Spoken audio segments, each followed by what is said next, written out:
This episode of the Commercial Photography Podcast is brought to you by Desk and Studio.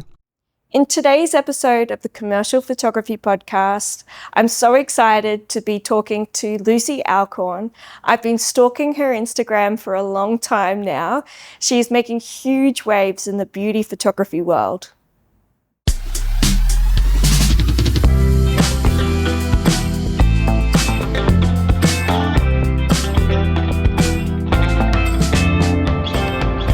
Hey Lucy. Hey. How you going? I'm good. How are you? So good. It's so nice to finally meet you. You too. I've heard so much about you over the years, and just seeing, I've been obsessed with your Instagram and Thank just you. watching your stories, and what you've been up to has just been amazing. Aw, thank you so much. So it's so exciting for me to have you here It today. is an absolute pleasure to be here. Thank Oh, you. cool. Thanks for having me. Thanks Yeah. for asking me on. Yeah. So we got lots of mutual friends, which is amazing. So many. I just keep on discovering more and more as well. I know, yeah. And so we'll get into that soon. Okay. But what I wanted to do is kind of take you back a little bit and just kind of talk about how you started and where did it all began. Yeah, where did it all begin? Okay, well the funny version is that I was a graffiti artist in high school. Uh-huh. I used to love stenciling. Yep, And yep. Banksy was my hero. And Yep. I was like, cool stencil artist girl. Yeah, yeah. And I did that for my major work in high school. And Amazing. obviously to prove that I did that work, I had to pick up a camera and go and get some evidence. Right. And that was kind of the first time that I was like, okay, yep, I kind of get the hang of this. This Yep. is working for me. Yep. And my major name drop moment is that I actually sent some of the photos to Banksy, and took him about 4 months, but he did actually reply to me. Oh my God. Banksy replied to you. And he was like, promise I won't steal your ideas. It's a great B. And I was like, What the heck? and that's where I peaked. Holy smokes. What a peak, though.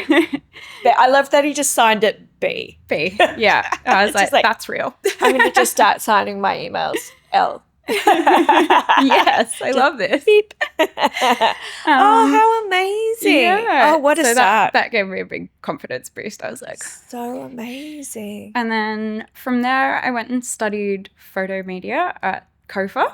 I think Okay. it's called Design School, UNSW Design and Art or something now. Okay.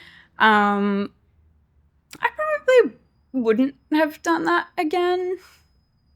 Maybe I would, but the one great thing that happened there was that I took a studio lighting elective. Right. And that's where I was like, okay, this is my place. This is where I belong. This is where I'm happy. And I loved learning everything about lighting and just being able to fully construct my own canvas and control all the elements and make it look how I wanted. Sure. Yeah. Yeah. Yeah. Which is why I love studio lighting so much. Like Yeah. that's my personal joy is being in the studio and being able to create Yeah. something amazing, or just conceptualize something and then being able to And translate it out. translate Yeah. that out. Yeah. And I Yeah, think it's so satisfying. yeah, it is. It's very satisfying. Or, even better when you get something that exceeds your expectations and you're just like, oh, You're like, oh my God, okay. I did that. I'm smarter than I thought I was. Yes. Yes. Or also a happy accident where you're Yeah. like, a light misfires and you're like, actually, that worked really well. That's How do I make cool. that actually happen? Very cool. So what was your major challenge then, like studying there? What was your The course was designed very conceptually. So, Okay. which I liked in high school, but after studying it, it was kind of like, what does this angle here mean? What does it really mean? Right. And I would just be like, it doesn't mean anything at this point. Like, it's sort of like a kid asking why, until Sure. you Yeah. lose sight of what the idea actually is. Yeah. It was a lot of over conceptualizing. Fair enough. Yeah. when I studied photography back in the dark ages, I studied at TAFE. I studied for 3 years in TAFE. Is it the Sydney one? No, up in Queensland. Okay. Up in Toowoomba, of all places.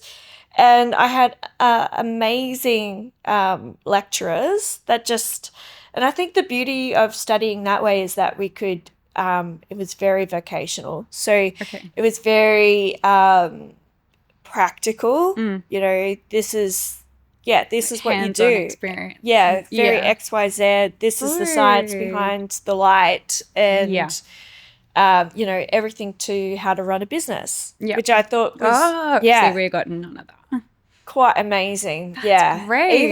Even going through, you know, like you know, licensing, and this is 20 something years ago. Wow. And they were teaching us about copyright and, you know, the difference between commercial and private photography, which I just thought was amazing. And I think that a lot of that has been lost nowadays. I don't think that there's that kind of practical knowledge out there. Yeah. I would have loved that course. I wish I did that instead. So how did you get into, because like your photography now is not, it's not street art. No. Tell me how did you get from A to Z? Like, how did you get from where you started to where you are now? Okay, so I took a job out of uni working in a studio, which was definitely very helpful. That kind of, I actually hated photography when I finished my degree.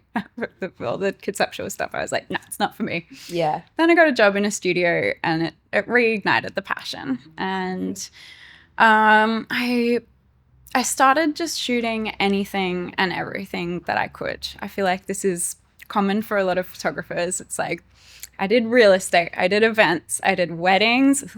Not for me. Triggered. Oh, yes. Very much so. Me too. Yeah. I did corporate headshots. I did literally anything that would pay the bills.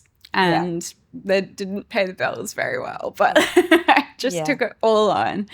And I thought at that point I wanted to be a fashion photographer maybe, and I kind of like steered myself a little bit more towards that. Yeah. And looking back at what I shot in that time, it was evident that I just kept creeping into the face. So I've always been drawn to faces. I've loved beauty. It's just the world that I'm happiest in. Yeah.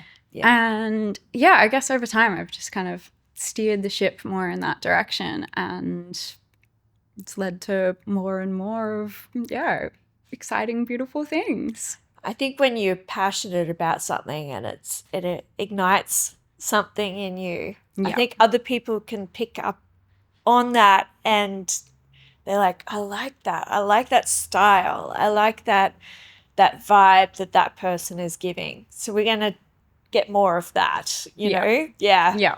Because I think that there is a real style to your work. That's a compliment. Thank you. Like you can go, okay, this is Lucy's. Yeah. That's good. Yeah, I know. It's kind of cool to get that point. Is that something that you purposely did, or do you think it's just something that you've kind of fallen into? I think it's always kind of been there. I've just gotten better at executing what I had in my head. Right, yeah. I can say that my taste has changed over time. Like I remember some like old photos where I'm like, oh, it looks like that because that's what was trendy at the time. Sure. Like, at the beginning I was very, very over retouched. No skin texture left. And overly bright. I still really love bright images, but just like overbaked. But I think looking back, it's always kind of been the same thing. I always have this instinct of like what makes the photo right to me. I'm like, okay, that looks good. Definitely like clean, simple, colorful, glowing. Yeah. That kind of And I think that's what brands are drawn to, especially the beauty brands, right? They're like clean, glowing. That's what we want. We want that for our brand. Totally. Yeah.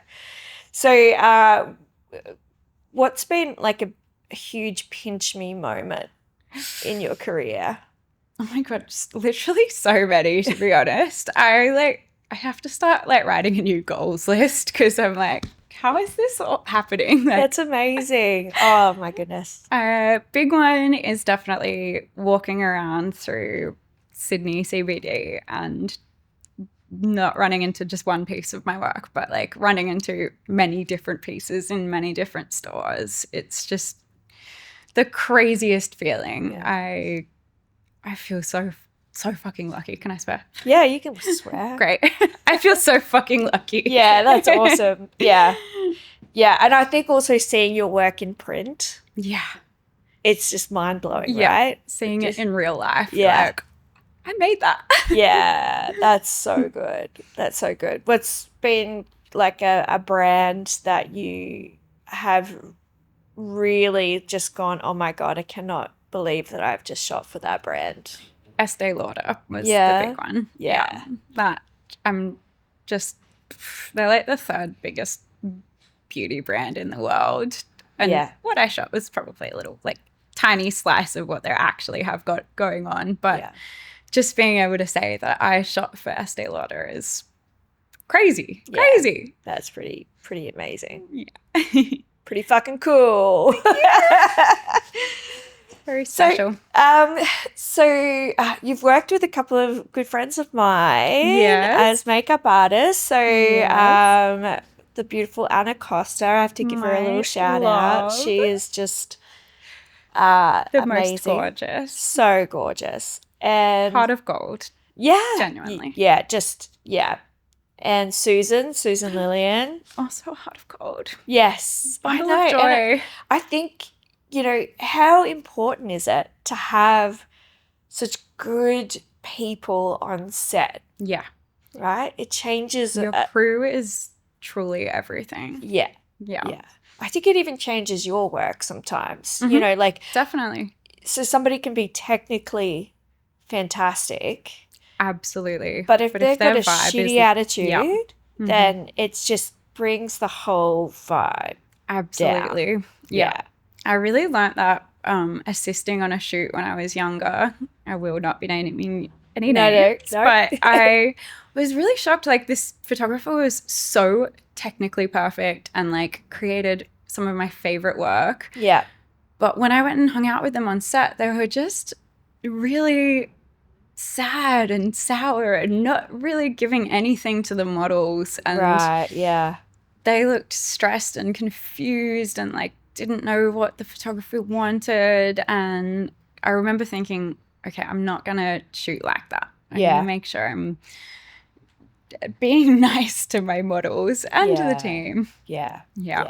No, it's very important to have a good attitude on set. And I think that people definitely pick up on that, like it's, you got to come with a good attitude. You do. You really do. So I want to talk to you about being a woman in the industry. Yes. What do you think is the biggest challenge in regards to being a woman in the industry? Okay, I was thinking about this recently, and I think I realized that I've created a very like selective little niche for myself where I mostly work with women on female founded brands often and just have gorgeous sets full of women, and I kind of forgot what it's like to be a woman in the industry because I'm like, it's perfect. I'm in my utopia. You're in your little bubble. I'm in my bubble. Everyone's great. I'm like, it's not hard to be a woman in this industry. But then I remember that it actually can be. Yeah. Yeah. So Well, I think it has evolved. It's definitely changed a lot. Changed quite a bit, especially it's a lot from my more perspective. commonplace now. Yeah. And there's some awesome like older female photographers who are like such a like what's the word, icon or like benchmark for me. I'm like, yeah that's cool. That's they've paved this amazing career for themselves. Yeah. They own that space. Yeah. And I can do that too. Yeah. Yeah. I think especially from, you know, like I mentioned, I've been in the industry for a long time, and especially when I started, like it was very much like an old boys club. Yeah. And to be a girl in the industry was very hard. Yeah. It was very hard to be, no, actually I'm the boss of this particular, you know, business. I'm in charge of this set. Yeah. Like this is actually my space, you know? And I think it's definitely changed quite a bit, which is awesome. Yeah, it's amazing. And it's so nice to hear that, you know, we do have these moments where, you know, especially as a female photographer, to say this sounds crazy, but to have a safe space and to, you know, be the boss without any kind of, you know, hang-ups and like, oh, I'm sorry. Like, you know, that whole, oh, I'm sorry. Not being apologetic about taking up any space. Just being me, just being the boss. Yeah. I think it's interesting being able to